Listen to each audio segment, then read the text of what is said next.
मुझे लगता है आज इस देश को ये दिन भी देखना था। ये जंतर मंतर वो जगह है जहां पे इस देश की प्रजा सरकारों के एक्सप्लॉयटेशन से तंग आके यहां पे धरने प्रदर्शन करने आती है। लेकिन आज यहां पे केरला के मुख्यमंत्री को अपना सारा कामकाज छोड़ के केरला से दिल्ली यहां पे धरना करने के लिए आना पड़ा केंद्र सरकार की ज्यादतियों के खिलाफ। मैं समझ रहा हूं ये भी इस देश को ये दिन भी देखना था। आज लगभग आधे राज्यों के अंदर विपक्ष की सरकारें हैं और आधे राज्यों के अंदर उन लोगों की सरकारें हैं। जो विपक्ष की सरकारें हैं आधे राज्यों के अंदर तो लगभग 70 करोड़ लोगों को ये विपक्ष की सरकारें रिप्रेजेंट करती हैं। 70 करोड़ लोगों को, आधे देश को। और इस वक्त ऐसा लगता है कि केंद्र सरकार ने विपक्ष की सरकारों के खिलाफ युद्ध छेड़ा हुआ है। ऐसा लगता है कि जंग छेड़ी हुई है, लड़ाई छेड़ी हुई है। हिंदुस्तान पाकिस्तान का रखा है हम लोगों के साथ। हम ये पूछना चाहते हैं कि क्या आप इन 70 करोड़ लोगों को अपना नहीं मानते? क्या आप केरला के लोगों को अपना नहीं मानते? क्या आप तमिलनाडु के लोगों को अपना नहीं मानते? क्या आप कर्नाटका के, दिल्ली के, पंजाब के, वेस्ट बंगाल के लोगों को अपना नहीं मानते? क्या ये सारे पराये हैं? क्या ये भारत के नागरिक नहीं हैं? यहां के 70 करोड़ लोगों ने विपक्ष के लोगों को चुन के सरकार बनाई। संविधान के अंदर लिखा है कि इन सरकारों की क्या पावर है। शिक्षा की पावर राज्य सरकारों की, स्वास्थ्य की पावर राज्य सरकारों के। संविधान के अंदर लिखा है कि क्या क्या पावर है। आप हमें अपना काम ही नहीं करने देते। सारी विपक्ष की सरकारों को तरह तरह से प्रताड़ित करने के लिए आज केंद्र सरकार सारे हथकंडे अपना रही है। मोटे मोटे तौर पे देखें तो 3 तरह से केंद्र सरकार विपक्ष की सरकारों को तंग कर रही है। सबसे पहला, केंद्र सरकार जायज फंड, जो हक है राज्यों का, वो फंड नहीं दे रही है। दूसरा तरीका, गवर्नर्स के और लेफ्टिनेंट गवर्नर के जरिए रोज काम में टांग अड़ाती है, हर काम में टांग अड़ाती है। और तीसरा तरीका, एजेंसीज को छोड़ के जिसको मर्जी पकड़ के जेल में डाले जा रहे हैं, जिसको मर्जी पकड़ के जेल में डाले जा रहे हैं। सबसे पहले मैं पहले तरीके पे आता हूं। यहां पे पिनरई विजयन साहब बैठे हैं, पंजाब के मुख्यमंत्री बैठे हैं, मैं दिल्ली का मुख्यमंत्री और कई सारे राज्यों के मंत्रीगण आए हुए हैं। हम सारे रोज इस बात को झेल रहे हैं कि जो जायज फंड उस राज्य के बनते हैं वो फंड हमें नहीं दिए जा रहे।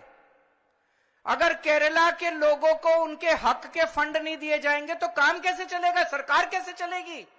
केरला की सरकार कैसे चलेगी? तमिलनाडु की सरकार कैसे चलेगी? और हम यहां भीख मांगने नहीं आए। विजयन साहब यहां पे अपने घर के लिए, अपने परिवार के लिए पैसे मांगने नहीं आए, अपने बच्चों के लिए, अपने बीवी बच्चों के लिए पैसे मांगने नहीं आए। वो केरला के लोगों के लिए पैसे मांगने आए हैं। आज पंजाब के मुख्यमंत्री यहां अपने 3 करोड़ लोगों के लिए फंड मांगने के लिए आए हैं।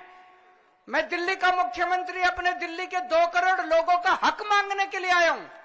संविधान में लिखा है कि कितना पैसा किस सरकार को मिलेगा। ये वाला टैक्स आएगा, मैं इनकम टैक्स में था, ये थोड़ा सा ज्यादा जानता हूं इसको।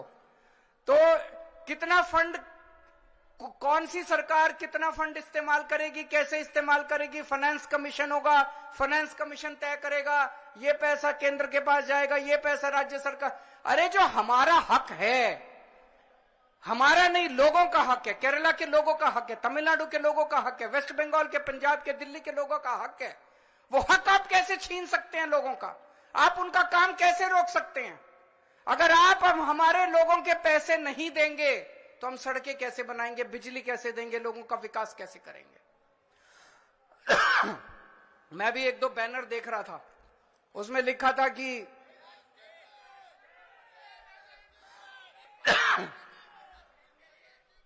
केरला के 8400 करोड़ रुपए रोके हुए हैं। और मान साहब से मैं थोड़े दिन पहले बात कर रहा था, पंजाब के भी 8000 करोड़ से ज्यादा फंड रोके हुए हैं। अब एक एक फंड, अभी पंजाब सरकार थोड़े दिन पहले सुप्रीम कोर्ट में गई कि हमारा पैसा रिलीज नहीं कर रहे। आरडीएफ का पैसा, आरडीएफ लगभग 4-5 हजार करोड़ बनता है, 5500 करोड़ रुपया आरडीएफ का, रूरल डेवलपमेंट फंड का पैसा इस्तेमाल रिलीज नहीं कर रहे। केरल भी गया। सुप्रीम कोर्ट की हेयरिंग अब अगले हफ्ते फिक्स हुई है और तुरंत केंद्र सरकार से फोन आ गया, आइए बैठ के बात करते हैं। तो हम छोटी छोटी बातों के लिए सुप्रीम कोर्ट जाएंगे क्या? ये क्या बदतमीजी है? आप अपना काम क्यों नहीं करते? हम हर चीज के लिए सुप्रीम कोर्ट के पास और भी तो बहुत काम है। सुप्रीम कोर्ट भरा हुआ है केसेस से, जनता के केसेस से। हम अपने फंड लेने के लिए भी, हमें फंड लेने के लिए जंतर मंतर पे आके बैठना पड़ेगा। आप लोगों को जान के ताज्जुब होगा, दिल्ली के लोग मिलके साल में 2 लाख करोड़ रुपए का इनकम टैक्स देते हैं, 2 लाख करोड़। और उस 2 लाख करोड़ में से बदले में दिल्ली के लिए हमें कितना पैसा मिलता है? 2 लाख करोड़ रुपए हम केंद्र सरकार को देते हैं दिल्ली के लोग मिलके इनकम टैक्स में। और उस 2 लाख करोड़ में से दिल्ली के लोगों को एक साल में 325 करोड़ रुपए मिलते हैं। इतना तो अंग्रेजों ने भी नहीं लूटा होगा 100 साल में जितना ये लोग लूट रहे हैं। ये तो हद हो गई है। तो कपिल सिब्बल साहब का स्वागत है। दूसरी चीज, गवर्नर्स और लेफ्टिनेंट गवर्नर्स के जरिए ये जिस तरह से सरकारों को तंग कर रहे हैं, संविधान के अंदर साफ साफ लिखा है कि ये हमारे सब्जेक्ट्स हैं। उन सब्जेक्ट्स के अंदर भी रोज गवर्नर हर राज्य के अंदर टांग अड़ा रहे हैं।